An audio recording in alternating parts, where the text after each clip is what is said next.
melanjutkan drama Reborn Race lagi.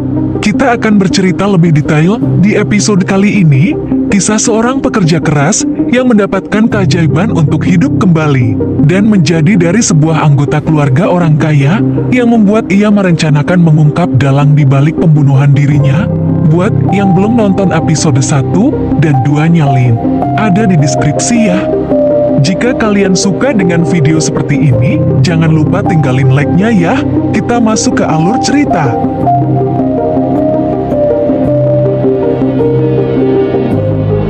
Scene dimulai dari Do-jun yang meminta sebuah hadiah yang berupa tanah di daerah yang tidak berguna bagi kakeknya, yaitu daerah bernama Bundang di Provinsi Gyeonggi. Dan setelah beberapa tahun kemudian, tanah tersebut menjadi proyek pemerintah yang menjadikan kota itu tempat tinggal terbaik di Korea. Sehingga banyak orang yang ingin tinggal di sana dengan harga mahal, dan Do-jun yang mempunyai tanah di daerah situ mendapatkan keuntungan total 24 juta dolar.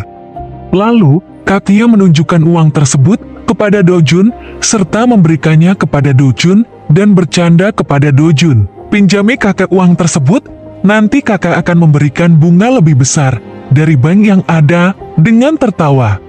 Di hari berikutnya, terlihat Pak Lee sedang berbicara tentang uang yang dihasilkan oleh Do-jun, bahwa hal itu sangat banyak, dan keluarga So-nyang pun gegar tentang uangnya Do-jun. Lalu Jin Yong-ki yang mengatakan uang itu tidak seberapa, karena uang itu adalah harga nyawa ayah kita, alias nyawanya Jin Yang-chul, pada saat meledaknya pesawat Chal 828 di udara. Do-jun memberikan arahan agar Jin Yang-chul pindah jadwal penerbangan. Namun Jin Hwan-yong tetap memanasi Jin Yong-ki, menanyakan itu cuma uang jajan atau sebuah ujian tentang pewaris So-nyang berikutnya. Lalu Shin berpindah ke keluarga Jin Yong-ki yang sedang ingin pergi ke Amerika untuk memproduksi film. Do-jun yang meminta untuk diajak pergi berdama ke Amerika itu sebagai penasehat film. Karena dulu ia pernah menyarankan film bagus kepada ayahnya dan sukses selalu, Jin Yong-ki tidak ada pilihan lain untuk menolak dan mengiyakan permintaan Do-jun. Lalu kakaknya Do-jun mengajak Do-jun pulang bersama. Saat di perjalanan pulang, Do-jun melihat sebuah berita yang ramai dan bertemu jaksa So Min-yong, yang kita sebut aja Jaksa So.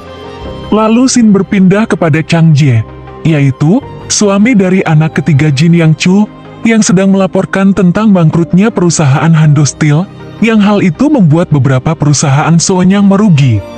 Sehingga Jin Yang-chul harus bisa membujuk para kreditur agar bisa memberikan tenggat waktu, atau Jin Yang-chul harus mengakui sisi Hando Steel agar Hando Steel tidak bangkrut. Shin berpindah kepada Do-jun yang sudah ada di Amerika bersama ayah dan kakaknya. Di sana ia bertemu oleh ahli investasi. Pertemuan ia berkesan tidak bagus karena Do-jun menjatuhkan donatnya dan meminta Do-jun untuk membayar donat itu seharga 10 juta dolar. Do-jun yang mendengar harga donat itu sangat mahal hanya terdiam, lalu orang itu memberi nasihat untuk tidak bertaruh kepada hal yang tidak ia yakini, dan lalu memakan donat itu dan pergi. Lalu Shin berpindah di sebuah stand film berjudul Titanic, yang dimana Do-jun mengetahui masa depan meminta ayahnya untuk berinvestasi di film Titanic di dalam bidang produksinya. Karena Do-jun mengatakan kalau film ini bakalan menjadi besar dan berpeluang mendapatkan keuntungan yang banyak. Di tengah kebingungan mereka, melihat ahli investasi yang sedang berdebat tentang film yang sama. Lalu Do-jun mengatakan, lihat itu yang kumaksud ke kakaknya. Di mana sang ahli investasi itu yakin kalau film itu akan bagus dan mewakili orang kaya yang bisa hancur dalam waktu sekejap. Do-jun yang penasaran dengan orang itu melihat nama perusahaannya bernama Powershare dan mencarinya di internet dan mulai mengenal namanya, yaitu Masono, Direktur Investasi Powershare. Lalu Do-jun mengunjungi perusahaan Powershare dan meminta bertemu dengan Masono. Lalu Do-jun bertemu dengannya di kafe yang sedang makan pizza dan menonton pertandingan catur antara manusia dengan superkomputer bernama Deep Blue. Lalu Do-jun memberikan pertanyaan kepada Masono, siapa yang akan memenangkan pertandingan itu? Dan Do-jun memberitahukan kalau Deep Blue yang akan memenangkan pertandingan itu. Lalu Dojun menuliskan nama dan nomor teleponnya kepada Ma Sun-oh dan mengatakan kalau setelah pertandingan itu selesai, ia akan mencarinya, dan betapa terkejutnya Ma Sun-oh. Tentang apa yang dikatakan Dojun itu, benar kalau Deep Blue memenangkan pertandingan itu dan menciptakan sejarah baru. Kalau untuk pertama kalinya komputer mengalahkan manusia di pertandingan catur, Ma Sun-oh lalu mencari Dojun dan berbicara di sebuah taman untuk berbicara dengannya. Lalu Dojun dan Ma Sun-oh secara resmi berkenalan, serta Dojun mengatakan kalau Dojun ingin berinvestasi di perusahaan Power Share. Scene berpindah kepada Jin Yang-chul yang sedang rapat tentang Hando Steel yang akan bangkrut dan meminta Jin Yong-ki sebagai pemimpin koordinasi Seonyang untuk membeli Hando Steel dan meminta agar Hando Steel tidak jatuh ke perusahaan Daehyung Group dan meminta apapun yang terjadi, ia harus mendapatkannya.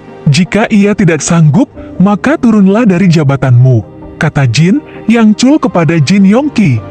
Lalu Dojun yang sudah pulang dari Amerika mendatangi rumah kakeknya dan bertemu dengan nenek dan istri dari Jin Yong-ki. Terlihat kalau istri Jin Yong-ki tidak senang dengan Dojun dan meminta Dojun untuk bermain-main di semester pertama dan bekencanlah. Lalu Dojun bertemu dengan kakeknya yang sudah selesai rapat dan disambut kakek atas kedatangannya yang habis dari luar negeri dan menanyakan makanan yang disukai saat di Amerika. Lalu Dojun menjawab donat, lalu kakeknya dan Dojun tertawa. Di sisi lain, terlihat Jin Yong-ki yang menanyakan tentang apa yang sedang dipikirkan ayahnya tentang dirinya kepada Pak Li. Apakah ayahnya sedang menguji aku tentang kelayakan pewaris Seonyang? Pak Li lalu menjawabnya dengan santai dan mengatakan, kamu adalah pewarisnya, ia memberi kesempatan itu. Pak Li melaporkan hal itu kepada Jin Yang-chul. Kalau benar ia akan menanyakan apa yang ada di pikirannya itu, dan Jin Yang-chul mengatakan, andai saja kau terlahir bukan dari orang lain, maka aku akan sangat senang, dan Pak Li mengatakan, kalau aku menganggap Anda sebagai ayah saya, dan Yang-chul tertawa. Lalu Jin Yang-chul meminta Pak Li untuk memberikan Dojun mobil dan supir untuk mengantar jemput Dojun bersekolah.